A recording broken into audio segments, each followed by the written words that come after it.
अजित पवार पक्ष, ठाकरे गट आणि शेका पक्ष परिवर्तन विकास आघाडीच्या माध्यमातून खोपोली नगरपालिकेची निवडणूक लढवित असून प्रभाग क्रमांक 15 मधील नगरसेवक पदाचे उमेदवार श्वेला आहिर आणि गणेश राक्षे यांनी प्रचाराचा श्रीगणेशा केला आहे. काटरंग विनानगरमधील नागरिकांच्या भेटीगाठी घेऊन आशीर्वाद घेतला आहे. काटरंग विनानगर परिसरात मोठ्या प्रमाणात सुशिक्षित मतदार राहतात. या परिसरातील मतदारांना मूलभूत सोयी सुविधा उपलब्ध करून देण्यासाठी निवडणुकीला सामोरे जात असल्याचे नगरसेवक पदाचे उमेदवार गणेश राक्षे यांनी सांगितले. प्रभाग क्रमांक 15 मधून उभा आहे आणि माझी सहकारी श्वेला ही पण माझ्याबरोबर आहे. आमचा पॅनल आहे. पॅनलला वरती सुनील पाटील पण आहेत. तर आम्ही आता प्रचार आजपासून गाठीभेटीचा दौरा चालू केलेला आहे.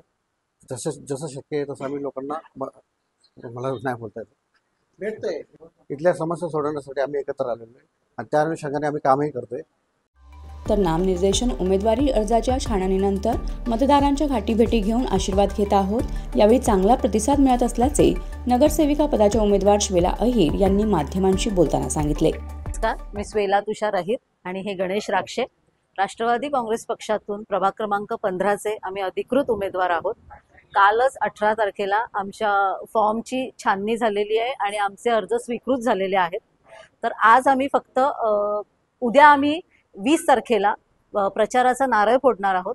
तर आज जे जे आम्हाला शक्य आहे त्या मतदारांना आम्ही भेटतोय आणि त्यांना उद्याच्या प्रचाराची सुद्धा आम्ही माहिती देतोय, नारळ फोडण्याची, आणि काही लोकांना भेटून आम्ही त्यांचं मत जाणून घेतोय आणि त्यांच्यानुसार आम्हाला खरंच खूप पॉझिटिव्ह रिस्पॉन्स मिळतोय. त्यामुळे आमचा श्रीगणेशा तरी चांगला झालेला आहे. Bureau report, news 46, Raigad, Khopoli.